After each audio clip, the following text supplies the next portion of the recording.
February 12, 1942. Hartford, Connecticut's now came without sound.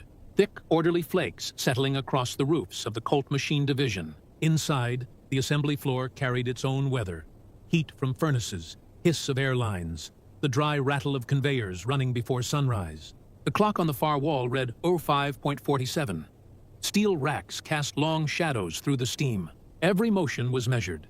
The torque of a wrench, the hiss of coolant, the metallic breath of the test rig under voltage. Lucas Weiss stood beside it, collar buttoned to the throat, breath visible in the factory air. 41 years old. Immigrant. Engineer. His face carried the same tension as the steel he tested. Fixed, restrained, enduring. The machine before him pulsed with low current. The new rifle bolt carrier, stripped to its bare mechanism, cycled forward and back with mechanical patience. A leak in the steam line hissed like a warning. He watched the gauge needle tremble. Then he saw it. A thin fracture line, hair wide, running through the tempered surface. Not a crack yet, but the beginning of one. Invisible unless the light struck exactly. He leaned closer. The sound around him flattened. Turbines, chains, the whistle of a distant freight leaving the yard. The order from the night before was clear. No more delays. Production must continue. Every crate packed and loaded by the 15th. Shipments bound for the docks. Then the Atlantic. Rifles for an army he would never see. He turned the form over in his hand, the authorization to proceed. The pencil waited above the signature block. The foreman, red-eyed from the night shift, stood a few paces back, pretending to check his clipboard. Men along the line worked without pause, unaware of the decision forming at the test rig. Steam gathered on the overhead glass, dripping in slow rhythm. The hum of the turbines deepened, a sound that filled the ribs. In that vibration lived the system. Belts, trucks, ports, convoys, each relying on the last. If one stopped, all slowed. If one man hesitated, 1,000 rifles waited in silence. Lucas exhaled. He thought of the trains outside, already coupling in the fog. Freight marked for New York Harbor. Crates labeled for the 29th Infantry. British Lend-Lease. The movement of steel across oceans depended on this signature. He adjusted the lamp and studied the fracture again. Barely visible. Could be nothing. Could be everything. He had seen this once before. A winter test in Brno, 1937. A similar fault, small as a hairline, but when stress came, the mechanism locked, and a man lost his hand. He still remembered the sound, not the scream, the sound of metal jamming before it failed. He looked up. The foreman nodded, impatient. The pencil tip touched the paper, then paused. Somewhere down the line, a gearbox stalled for half a second, belt slipping, then caught again. The system corrected itself. The rhythm resumed. Lucas set the pencil down. He reached for the intercom switch. Static filled the air. He spoke once, quiet even, requesting the supervisor. A decision had been made. By nightfall, word reached management. Production halted for inspection. The delay cost 18 hours. No reprimand was written, no commendation given. The rifles shipped one day late, but none failed under fire. Weeks later, an officer from Ordnance visited Hartford. He shook Lucas's hand, said nothing else. In wartime, silence was often the only form of recognition. Years passed. The machines changed. The plant emptied. Snow still fell across the roof where the steam once rose. Somewhere, a rifle stamped with that day's serial number sits clean, unjammed. The system moved on. But one man, one moment, kept its clockwork intact. Would you have turned the wheel? Before the war, Lucas Weiss built turbines for municipal power in Brno. Machines that turned steadily, hour after hour, without complaint. He spoke little, moved with care, and never raised his voice above the hum of a motor. His workbench smelled of oil and graphite. On its edge, a line of pocket watches lay open, each in a different stage of repair. He fixed them in silence, winding them until their ticking synchronized. Precision was not a habit to him. It was a way of staying steady in a world that kept changing speed. When Czechoslovakia fell, he packed a single design folder and crossed the Atlantic under contract. A new name on a foreign payroll. In Hartford, he lived above a bakery where the walls shook slightly each dawn as the ovens fired. He timed his morning walk to the 0610 freight that passed 3 streets over, carrying brass and rubber toward the coast. He would stop, count the wagons, and continue. Routine as compass, order as language. At the factory, Lucas kept his tools lined in sequence. Wrenches by size, files by wear, calipers polished clean. He logged every measurement twice, first in pencil, then in ink. The others on the line called him the Czech and left him to his silence. They laughed when he refused to eat with his hands still dirty from graphite. When he refiled a part, others would have passed inspection on. But the inspectors noted his precision. His signature on test reports always landed at the same minute as the production clock's second sweep. The plant around him moved like an organism. Heat, rhythm, noise. The presses dropped, lifted, dropped again. Sparks drifted through the air like small insects, settling on the concrete. The turbines in the basement carried the pulse of the building. He often stood above them, feeling their vibration travel through his shoes. To him, the sound was trust. A machine's word was the only one he believed. Still, the war changed the arithmetic. What began as numbers on paper became quantities of steel and powder. Then units of rifles bound for a continent he no longer recognized. He checked each bolt carrier for tolerance, micrometer turning under his fingers. But lately, his mind drifted to the hands that would hold them. Soldiers, nameless, somewhere in the snow. He tried not to imagine their faces. Yet at night, when the factory quieted and the cranes moved above the empty floor, the thought returned with the same weight as the steel. He remembered his father's workshop in Brno, the same smell of oil and iron, the same rule, measure twice, cut once, never guess. His father used to say precision was not about pride, but respect for the material. Metal forgives nothing. The lesson remained even here, where the machines built weapons instead of turbines. Each morning he signed the production logs, his handwriting steady, his conscience less so. The rifles left the plant in sealed crates, their serial numbers marching in order. Somewhere in that sequence, Lucas began to see not progress, but consequence. He still believed in systems, in their cold, reliable logic. But lately, he wondered if efficiency was the same as virtue, or only its echo. Would you have trusted the system? By 1942, the Hartford plant was one node among thousands, a single pulse in a continent-wide circuit. Railheads from Illinois, foundries in Pittsburgh, assembly lines in Detroit, all feeding east toward the ports. Rifles were not weapons anymore. They were counted by freight weight, recorded by serial, shipped by tonnage, each one part of a living schedule that stretched from warehouse floor to battlefield trench. Inside the plant, the air carried the scent of oil and molten metal. Pistons thumped beneath the concrete. Cranes drifted overhead, their chains swaying in rhythm. Every sound had purpose. Every movement was timed to the second. Cartridges were measured not in pieces, but in tons. Rifles moved in trainloads. The language of war had become numerical. On the drafting wall, Lucas kept the production charts pinned in rows. Output quotas, transport schedules, failure tolerances, and shipment frequencies. Each chart marked in pencil with updates. He knew the figures without looking. The distance from Hartford to Liverpool. The average crossing time of Convoy HX series freighters. The percentage lost to U-boat patrols between Greenland and Ireland. Numbers reduced uncertainty, but they also erased faces. He understood the system the way a machinist understands a lathe. Through sound, rhythm, resistance. The arsenal of democracy, the newspapers called it. Lucas never used the phrase. To him, it felt less like democracy and more like a nervous system.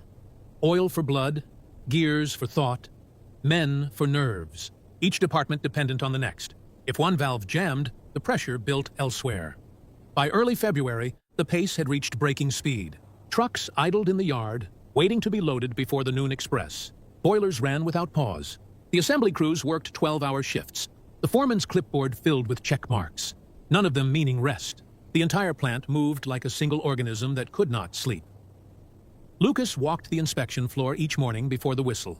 He watched the conveyors crawl past, receivers, bolts, trigger assemblies, every piece destined for a weapon whose owner would never know this room existed.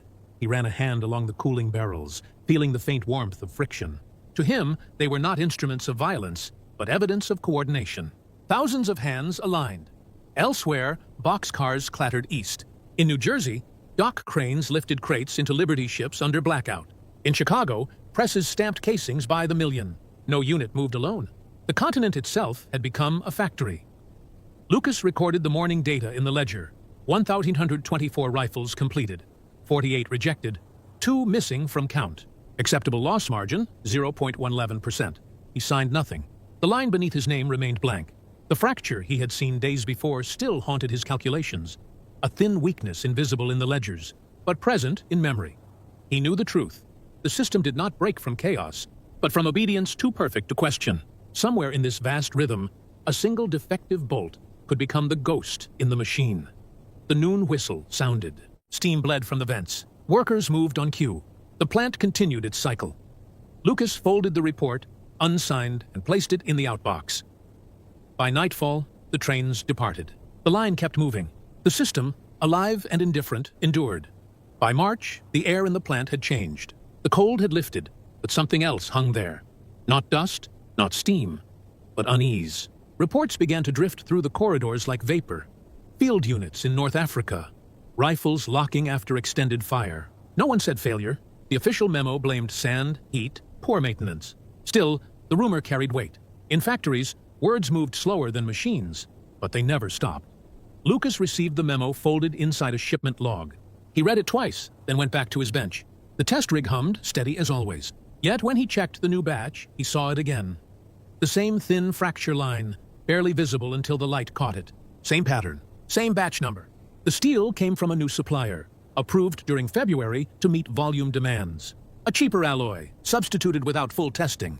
Efficiency had swallowed caution. He filled out a request for inspection. 3 pages, exact figures, no opinion. The reply came back the next morning. 1 line typed in black ribbon ink.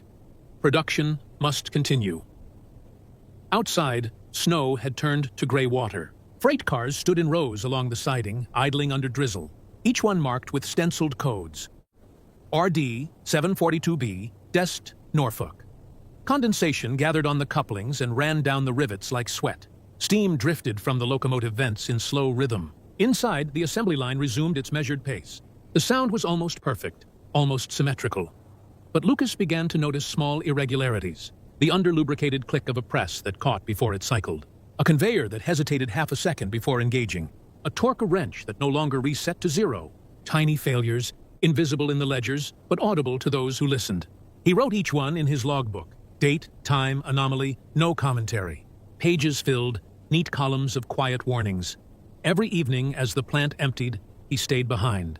The turbines continued their low whine, echoing in the metal rafters. He stood near the test bench, reading his notes. Each line of ink felt heavier than the last. He had built his life around precision, clean data, measurable results. Now, the evidence existed, but no one would act. The system was designed to absorb friction, not truth. Shipments left on schedule. Trucks to rail, rail to port, port to convoy. The rifles bore his inspection mark, the small LW stamped beneath the sight base. Somewhere, across the ocean, men were cleaning those weapons under desert sun, trusting the steadiness of a craftsman they would never meet. Their lives depended on tolerances measured in fractions of a millimeter. Lucas lay awake above the bakery, the floor faintly vibrating from the rail yard beyond the river. The turbine's whine lived in his ears long after work ended. He thought of the fracture line, not visible but waiting.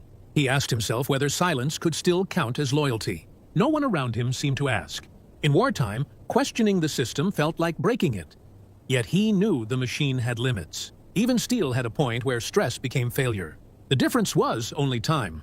By April, his logbook contained 47 entries of irregularities. None had been answered. The plant kept moving, precise, unbothered. The trains kept leaving. He began to wonder which would break first, the rifles or the silence. Would you have stayed quiet? April arrived with clearer skies and heavier trains. The snowmelt turned the rail yard to mud, but the freights still rolled, iron wheels cutting through the gray. Each one carried crates stamped with the same markings, the same promise.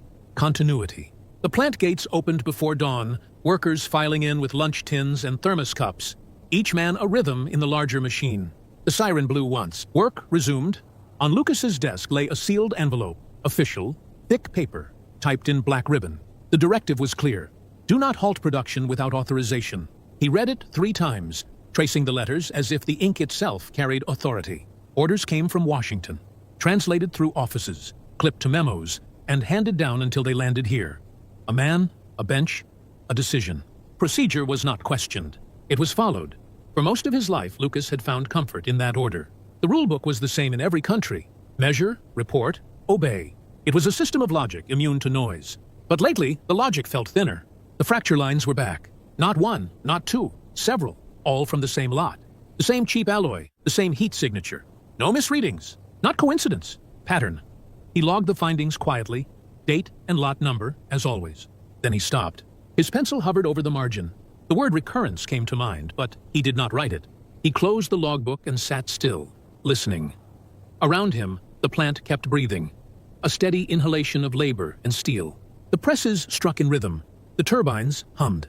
The air smelled of carbon and cutting fluid. The system, alive in its own way, moved without thought. Workers trusted the process. Lucas trusted the metal. The difference between them was only the sound of hesitation. He began to think of alternatives. A small adjustment. Nothing drastic. Nothing visible. The tempering schedule could be shifted by a fraction of a degree, just enough to strengthen the steel without requiring approval. It would mean rewriting the process card.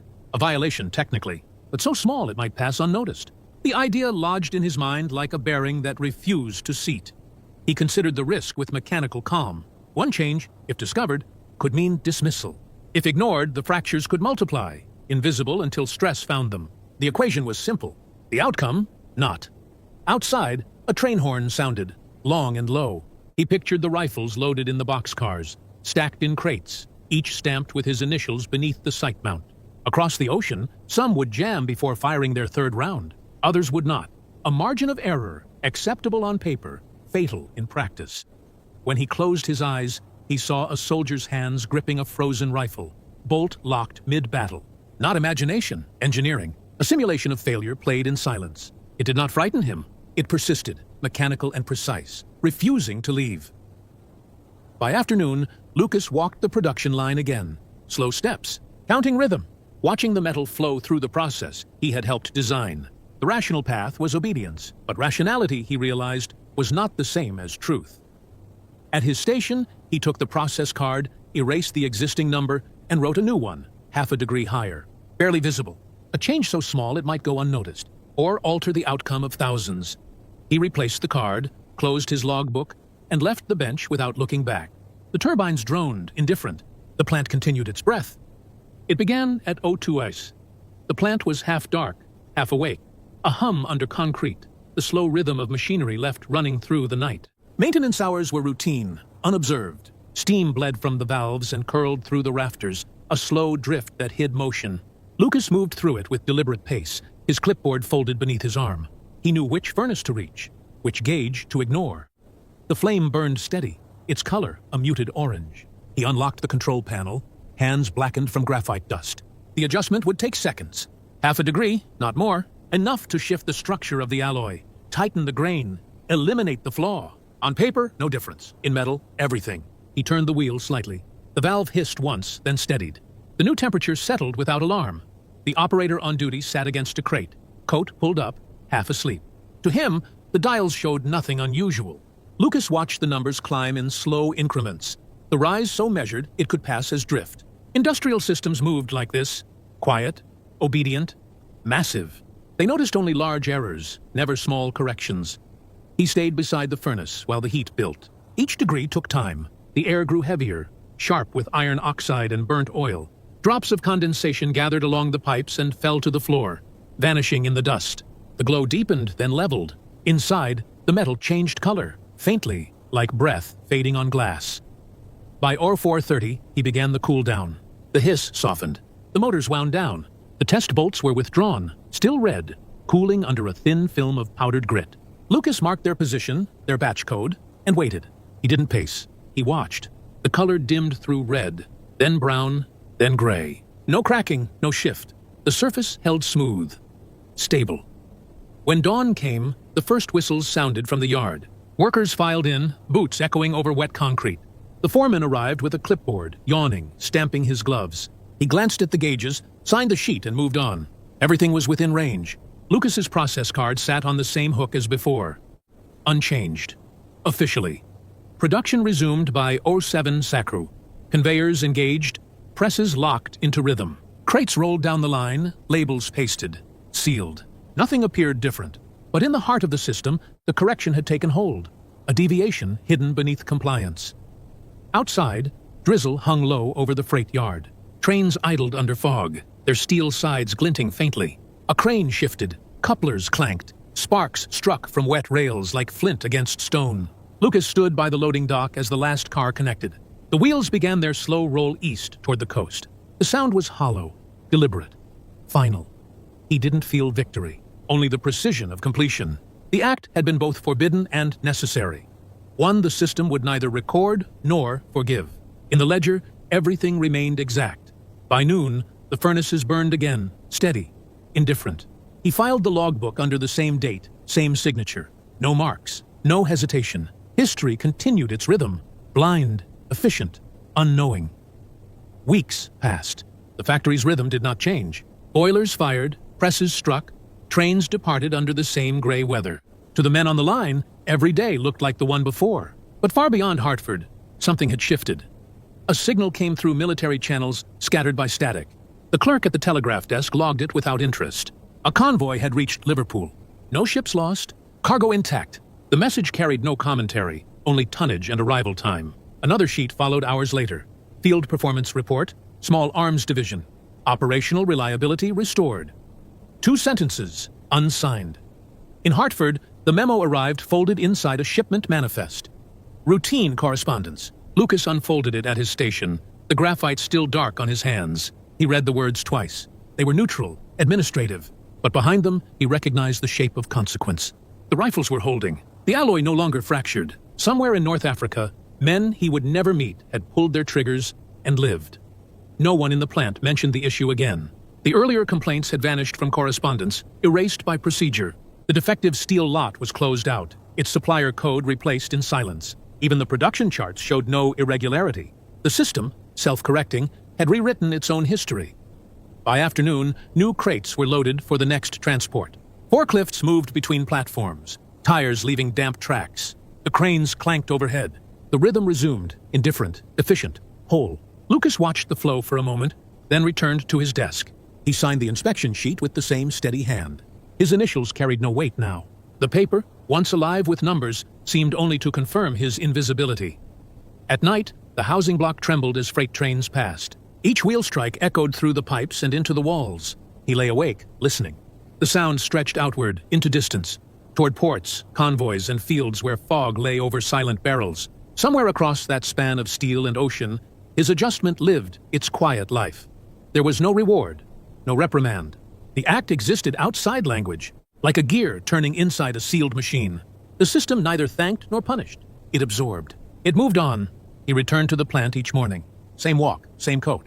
The same graphite stain that never seemed to wash completely away. The machines greeted him with their usual pulse, steady and absolute. Yet inside that pulse, a faint difference remained. Not in rhythm, but in meaning. The war's machinery, vast and unfeeling, had been altered by one human deviation. A single forbidden correction that the records would never name. Elsewhere, ships unloaded, rifles stacked, convoys formed again under gray sky. The great industrial organism kept breathing, unaware that a single man had saved its rhythm from fracture. History recorded only the success of supply. No one asked why the failures stopped. No one looked for the moment a hand turned a wheel against instruction. Lucas filed the report, closed the ledger, and went back to work. The machine endured. The silence held. Would you have done the same? By July, the plant had reached full tempo. The furnaces burned clean, the presses timed to the second. Workers moved in practiced loops, measured, wordless, precise. Nothing in the air suggested an investigation, yet word traveled before the man arrived. The inspector came from Washington. His uniform was immaculate, his questions routine. He moved between departments with a clipboard and stopwatch, recording temperatures, quotas, and safety compliance. At Lucas's station, he paused. A glance over the gauges, a tap on the logbook. One question, procedural, harmless. Then a brief silence as he scanned the records, his pencil still. He closed the ledger without remark and moved on. By noon, he was gone. The factory resumed its rhythm as if the interruption had been a passing vibration. But in the days that followed, small adjustments appeared. Oversight tightened. Reports became double-signed. Materials were verified at every stage. And one morning, Lucas's assignment changed. He was instructed to train new machinists. No reprimand, no commendation. His workbench was relocated to a corner near the freight doors, close enough to feel the cold draft when they opened. He didn't protest. He set his tools on the new bench, aligned them by size, and began again. The sound from the main hall reached him through layers of echo. A mechanical sea, endless and exact. He spoke little, taught by gesture, corrected by example. Trains still departed nightly. Boxcars sealed with stenciled codes. The rifles they carried gleamed under inspection lights. Flawless now, the steel exact. The defect was gone. The system had corrected itself. The foreman passed him sometimes on inspection rounds. Their exchanges were brief. A nod, nothing more. Not approval, not warning. Just acknowledgement, measured and neutral. In a place ruled by production charts, that was enough. Lucas understood the message. The machine survived by forgetting the hands that repaired it. Still, he kept his private record. Not an admission, not a confession, only observations. He wrote in clean lines, the same precision he applied to steel. Tolerance achieved. Structural integrity confirmed. Lesson: precision without conscience equals failure. The words were technical, but the meaning wasn't. Weeks became months. The war widened. The Atlantic convoys grew larger, their cargo lists longer. Hartford increased output again. New recruits filled the floor, learning from Lucas the way he once learned from diagrams. Method without question, rule without story. His name drifted from reports. He became part of the machinery he once defied. Outside, the river carried the reflection of smokestacks into the dusk. Inside, the presses beat on. A rhythm that no longer needed him, but still bore his signature hidden in process tolerances in the steel that did not fail. History would remember generals, not machinists, medals, not maintenance. Yet, inside the sound of engines and rivets, a trace of his decision remained. Quiet, unseen, indestructible. He finished his log for the night, closed the cover, and wiped his hands clean. The graphite smudge never left. After the war, the plant changed its rhythm. The furnaces cooled, the presses stood silent for a week, and the smell of oil thinned from the air. Then, new orders arrived. Peacetime contracts, civilian models, kitchen appliances, the same machines, retooled, the same hands, now turning bolts meant for homes instead of front lines. By winter, the military markings were painted over. Crates once bound for convoys now carried spare parts for automobiles. The War Departments sent closing statements, inventory reconciliations, and production summaries. None contained the name Lucas. Somewhere in the conversion, his personnel record was absorbed into the new structure. The nationality column was revised. The employment date blurred between departments. On paper, he became a trace without an origin. He left Hartford quietly. No ceremony, no farewell. By train, he moved sandbag assembly, positioned himself